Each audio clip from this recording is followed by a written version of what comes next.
Common myths about meditation that might be turning you off. Near the end of the introduction to this training, you might be a little bit skeptical. You probably have heard of meditation before. However, you might not have been excited at first. I really can't blame you because a lot of people have certain preconceptions regarding meditation. A lot of these are really myths that serve to turn people off from this amazing practice that can free them from daily stress and pressure. Part of the reason for this is because of the religious or spiritual baggage of meditation. After all, meditation was pioneered in the East in the specific context of Buddhism and Hinduism. This cuts against the grain with most people from the West. Most Westerners are secular. It's no surprise that a lot of people are turned off by the spiritual or mystical reputation of meditation. But this is not the reality of meditation. Here are 8 myths that might be holding you back about meditation. Learn to recognize these and hear the truth about meditation so you can make a real informed choice. Myth number 1, you have to be religious for meditation to work. According to this myth, you have to be a Buddhist or a Hindu for meditation to work for you. Absolutely wrong. Meditation works with how your mind naturally processes stimuli. It doesn't need religion. It doesn't need spirituality. You just need to tune in to how your mind is already working. Myth number 2, you have to believe for meditation to produce benefits. You don't have to believe in anything. You just have to go through the steps of meditation because meditation works with how your mind works. It's kind of like redecorating a room with existing furniture. The furniture is already there. You just need to rearrange the furniture so it produces better effects. You're not imagining stuff for the process to work. You're not forcing yourself to change what you believe in for meditation to produce results. Myth number 3, you are fully unconscious when meditating. This is an absolute lie. A lot of people are under the impression that meditation is really like some variation of sleep and you're hypnotizing yourself or entering some sort of altered reality. No, this is not true. Real, practical meditation is actually the precise opposite.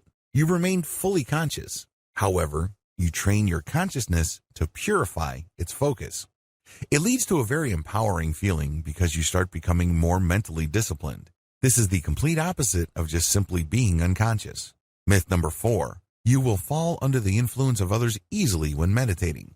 When you meditate, you are calling the shots because your focus is super filtered. It is super fine. Only you can do this.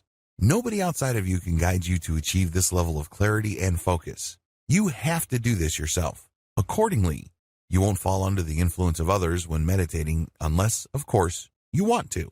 You always have that choice. But practically speaking, you are calling the shots. Myth number 5, meditation is another form of hypnosis. Hypnosis works when somebody outside of you guides you to achieve an altered state of reality.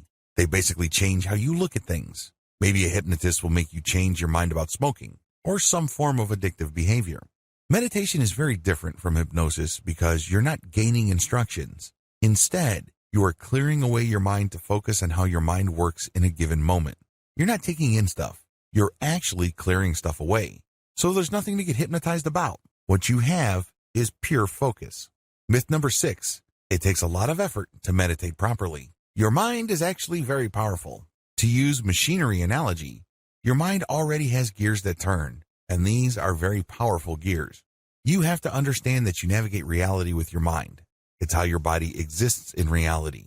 You perceive reality through your mind. When you meditate, you tap into that machinery and you purify it. In other words, the energy is already there. You don't have to exert new effort.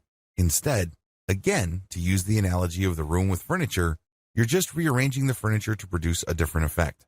Myth number 7, you have to meditate for a long time for it to benefit you. Meditation, to a lot of people, is a lot of work. They think that there are many levels to it. Well, people who think that way are being confused by the traditional religion or spirituality that surrounded meditation because Buddhists think in levels. Hindus too, to a certain degree. Raw, practical, basic meditation can produce results for you right here, right now.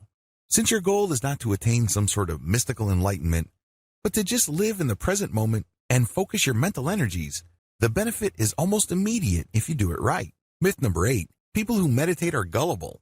This really is a slam against people who are looking for natural and self-controlled ways to deal with stress. This is an insult. The truth is, even if you are the most skeptical person in the world and you really have a tough time believing anything, if you just focus on the mental processes that you are already engaged in and direct it to a more natural alignment, you don't need to be persuaded of anything. It just works on its own. All of the 8 myths above will trip you up. Learn how to spot them in terms of your belief system. Let me tell you, what I'm going to teach you about meditation will not benefit you in the least if you hang on to any of these myths. Get out from under them and start enjoying the benefits you've been looking for. You need to start with as clean of a slate as you can. So make sure you go through your personal, mental, and attitude laundry list and clear out any of the myths above or anything related or similar enough to these myths. Otherwise, meditation may not work out for you.